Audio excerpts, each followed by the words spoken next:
La mer ne m'a jamais rien promis. Ni sécurité, ni réponse, ni fins heureuses. Et pourtant, j'y suis allé.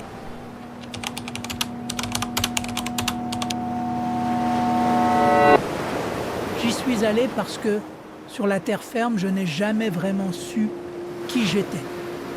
Trop de bruit, trop d'attentes, trop de gens disant comment la vie devrait être. En mer, non. En mer, tout était simple. Soit tu apprends à respecter l'immensité, soit elle t'engloutit.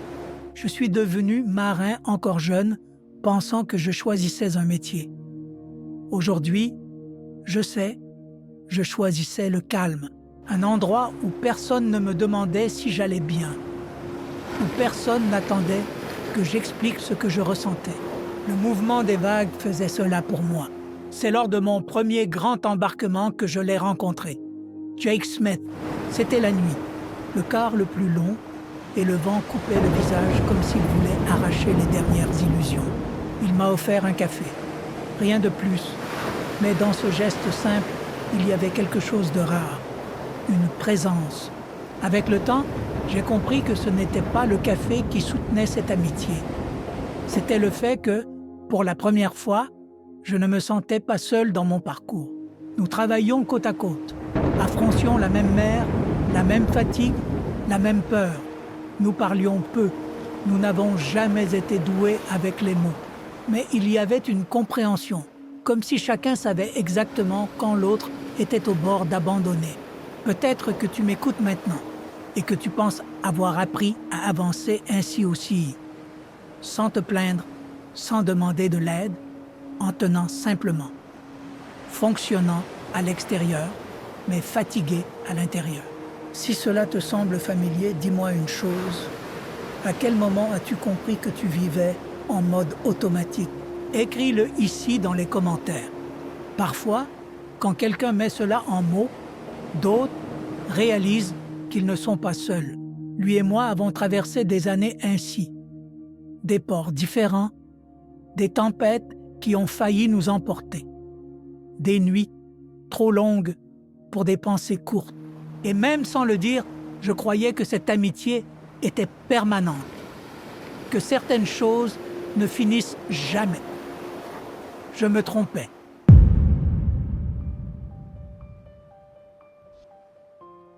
Le temps en mer a une façon étrange de nous tromper.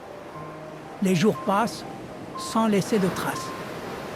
Les semaines s'accumulent comme si elles ne formaient qu'un tout. Et quand on s'en rend compte, quelque chose d'important a déjà commencé à se perdre. Jake a commencé à changer, peu à peu. Rien qui attire l'attention immédiatement. Une fatigue plus lourde à la fin du quart. De petites blessures qui mettaient plus de temps que la normale à cicatriser. Un malaise en mangeant qu'il dissimulait derrière ce sourire fatigué de quelqu'un qui ne veut inquiéter personne. En mer, presque tout le monde apprend à supporter et à appeler cela de la force. La nourriture avait cessé d'être de la nourriture depuis longtemps. Les animaux vivants avaient disparu dès les premiers jours du voyage. Après cela, il n'y eut plus que les biscuits secs de la ration. Durs, sans goût, faits uniquement pour maintenir quelqu'un debout. 400 grammes par jour pour faire semblant que le corps était encore pris en charge. Rien de frais, rien qui rende ce que la mer emportait. Ses gencives ont commencé à enfler. Mâcher est devenu un effort. Parler est devenu un travail pénible. Et j'ai vu Jake, cet homme qui affrontait les tempêtes en essentier, commencer à choisir de plus en plus le silence. Il disait que ça passerait, que ça passait toujours. Et j'ai voulu y croire, parce qu'admettre le contraire signifiait s'arrêter. Et je n'ai jamais su m'arrêter. Le voyage s'est terminé. Nous sommes revenus sur la terre ferme. Et c'est là, loin de la mer, que tout s'est effondré. La nouvelle de sa mort n'est pas arrivée au milieu des vagues.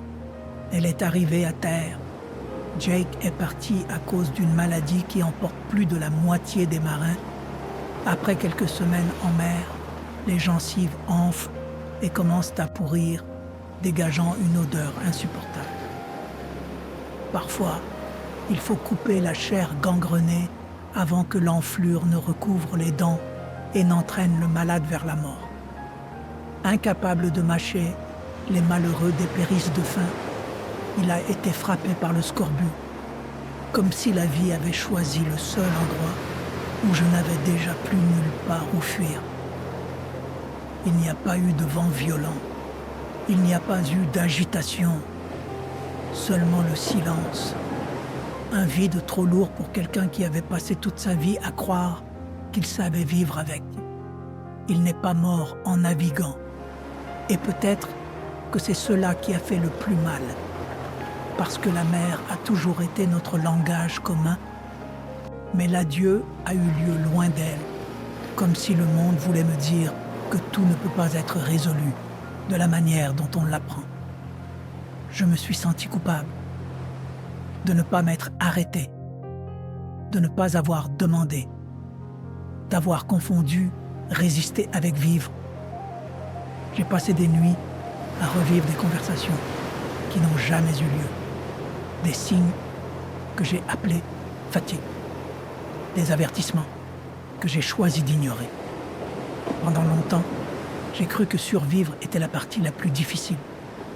Aujourd'hui, je sais que ce n'est pas vrai. Le plus difficile, c'est de continuer quand celui qui marchait à tes côtés n'est plus là pour partager le poids. Après qu'il soit parti, il m'a fallu du temps pour comprendre ce qui avait réellement pris fin. Ce n'était pas seulement une amitié. Il était le grand frère que je n'ai jamais eu. C'était une version de moi-même qui n'existait que lorsqu'il était là. Parce que certaines personnes ne marchent pas à nos côtés. Elles nous soutiennent sans que nous nous en rendions compte. J'ai passé beaucoup de temps à regarder la mer après cela. Et ce qu'il me restait, c'était à quel moment ai-je choisi de continuer d'avancer, alors qu'il aurait peut-être été plus humain de s'arrêter. La mer est une immensité. Et durant toute ma vie, j'ai confondu l'immensité avec la force. Je pensais qu'être grand, c'était ne jamais reculer, que résister, c'était tout supporter.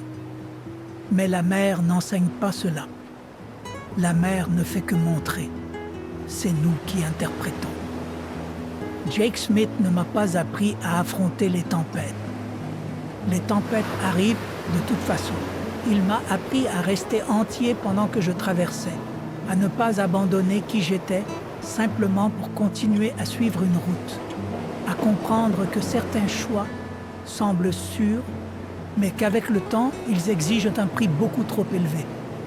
Aujourd'hui, je sais que vivre, ce n'est pas seulement continuer, c'est choisir. Choisir d'écouter, choisir de s'arrêter quand le corps ou l'âme demande du repos, choisir de ne pas appeler force ce qui, au fond, est une peur de changer. Quand je regarde l'horizon maintenant, il est toujours là, mais il me donne une direction, comme ces étoiles que l'on ne voit pas le jour, mais qui ont toujours été là, guidant les marins bien avant nous. Certaines amitiés ne se terminent pas.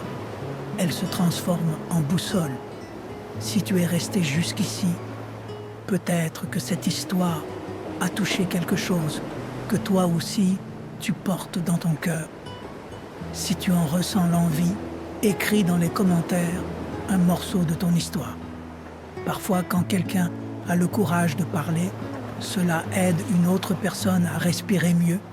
Et si tu veux partager plus profondément, qui sait, peut-être que la prochaine histoire racontée ici sera la tienne, avec soin, respect et ton autorisation. Abonne-toi à la chaîne, pas pour les chiffres, mais parce que certaines traversées deviennent plus légères quand nous n'avons pas besoin de les traverser seuls.